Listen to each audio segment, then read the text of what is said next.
सवाल है और टॉपिक है कि किस पे भरोसा ना किया जाए। ऐसी कौन सी खसूसियात हैं, खसूसियात ही कहेंगे, या ऐसी कौन सी बुराइयां हैं जो किसी इंसान के अंदर हो तो उस पर भरोसा नहीं करना चाहिए।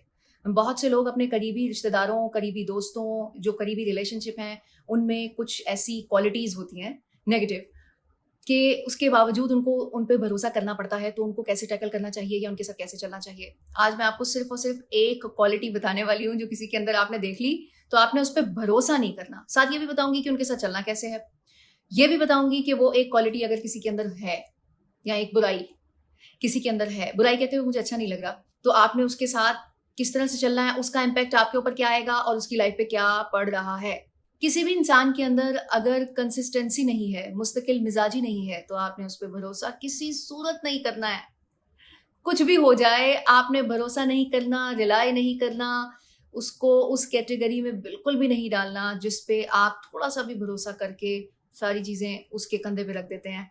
अगर आपने उसके कंधे पे रख दी तो वो कंधा हमेशा थोड़ी देर बाद हिलता है और आपका जो बोझ है वो बर्दाश्त नहीं कर पाएगा। पहले हम देख लेते हैं कि इस फॉल्ट की वजह से या इस आदत की वजह से उस इंसान को क्या नुकसान होता है और आपको क्या नुकसान होगा। कोई इंसान मुस्तकिल मिजाज नहीं है, वो अपनी लाइफ को स्टेबल नहीं रख सकता, एक डगर पे नहीं चला सकता।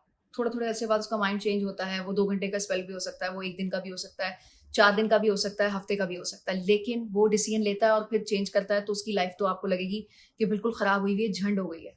तो ऐसे इंसान की अटैचमेंट या ऐसे इंसान के साथ रिलेशनशिप जब आपका होता है जिसकी अपनी जिंदगी स्टेबल नहीं है, लेकिन आप सिर्फ और सिर्फ रिलेशनशिप की वजह से उस पर भरोसा कर रहे हैं और अपनी चीज़ों का बोझ भी उसके कंधे पे डाल रहे हैं, उस पर रिलाई कर रहे हैं, तो उसका आपको नुकसान ये होता है कि उसका रिजल्ट बहुत बुरा निकलता है।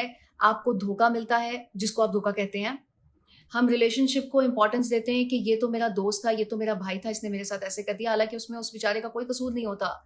उसके अंदर एक आदत है जो कि मुसलसल उसे भी तंग कर रही है और उसको भी शायद इस चीज़ का अंदाज़ा नहीं है, लेकिन आप उसकी गैर मुस्तकिल मिजाजी का जो खमियाजा भुगत रहे हैं, जिसको आप बाद में लड़ाई झगड़े, कता ताल्लुकी या फिर उसको ब्लेम करने पे निकाल देते हैं। अगर पहले ही ये चीज़ देख ली जाए कि उसके अंदर ये आदत है, तो उसके ऊपर ज़्यादा बोझ ना डाला जाए। अब ज़्यादा बोझ ना डालने का मतलब क्या है? क्योंकि हमारे बहुत से रिलेशंस ऐसे हैं जिनके अंदर ये आदत है, तो अब हमने उनके साथ कैसे चलना है। मैं अभी इस तरफ नहीं आऊंगी कि उनकी इस आदत को कैसे बदलना है, अभी हम चलने की बात करेंगे क्योंकि हमारा टॉपिक ही डिफरेंट है। जब आपको ये चीज रियलाइज हो गई कि दूसरा इंसान कंसिस्टेंसी के साथ नहीं चल रहा, अपनी जिंदगी को या अपने फैसले को किसी एक जगह पे कायम नहीं रखता, एक फोकस करने के बाद उस पर कायम नहीं रहता और थोड़े ऐसे बाद चेंज कर लेता है, और वही चीजें उसको किसी एक नहज पे नहीं पहुंचा पाती या किसी एक मकाम पे नहीं पहुंचा पा रही। अगर आप कोई बिजनेस कर रहे हैं, कोई डील कर रहे हैं, या कोई ऐसी चीज जो कि उसके साथ करनी ही करनी है, तो उसकी डोरी आपने अपने हाथ में रखनी है। मतलब उसके तमाम इख्तियारात आपके हाथ में होने चाहिए, ताकि कल को आप किसी नुकसान को फेस ना कर रहे हो। मैंने आपको एक जादू की छड़ी बता दी है जो आपने ऐसे घुमानी है और आपने देखनी है कि इस इंसान के अंदर ये आदत है या नहीं है। अगर है और आप स्टार्ट ले रहे हैं तो तब तो उधर ही रोक दीजिए।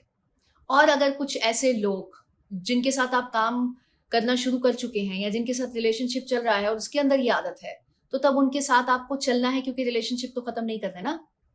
तो उनके साथ चलने का यही तरीका है कि उनके ऊपर इस तरह का बोझ ना डाला जाए या उनको इतनी अथॉरिटी ना दी जाए कि आज आपने कोई बिजनेस स्टार्ट किया और आपने सारी अथॉरिटी उनको दे दी, कल को वो उनका माइंड चेंज हुआ, उन्होंने अच्छा खासा प्लान आपके साथ डिसाइड करके खुद से चेंज कर लिया 4 दिन बाद, तो बाद में रिलेशनशिप खराब करने से बेहतर है, वो चाहे आपका बिजनेस का हो या आपका पर्सनल रिलेशनशिप हो, अगर इस चीज़ को ध्यान में रख लिया जाए कि किसी इंसान के अंदर ये आदत है तो उसको उसी तरह से ट्रीट किया जाए, तो ज़्यादा मसाइल क्रिएट नहीं होते।